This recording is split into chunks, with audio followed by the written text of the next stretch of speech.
நான் ஒரு ஏழையா இருக்கிறேன், நல்லா வரணும் அப்படின்னா நான் கர்த்தரை பிடிச்சுக்கணும். நான் கீழே இருக்கிறேன், மேல வரணும் அப்படின்னா கர்த்தரை பிடிச்சுக்கணும்.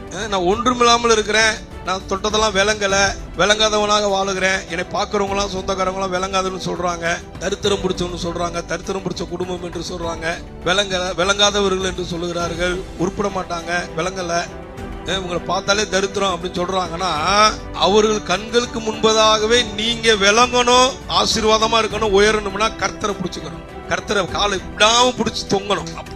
என்னை ஆசீர்வதித்தாலும் உண்மை என்ன பண்ண மாட்டேன், விடமாட்டேன்னு சொல்லி புடிச்சுக்கிட்டு என்ன சொல்லணும் கேட்டீங்கன்னா, நீங்க சொல்லுவதெல்லாம் நான் செய்வேன். நீங்க என்ன சொன்னாலும் என்ன பண்ணுவேன், சூழ்நிலையை பார்க்க மாட்டேன். சூழ்நிலை எப்படி இருந்தாலும் பரவாயில்ல, சூழ்நிலை எனக்கு எதிராக இருந்தாலும் பரவாயில்ல, சூழ்நிலை எனக்கு எதிராக பேசினாலும் பரவாயில்ல, சூழ்நிலை எனக்கு எதிராக செயல்பட்டாலும் பரவாயில்ல, அந்த சூழ்நிலையை நான் பார்க்க மாட்டேன்.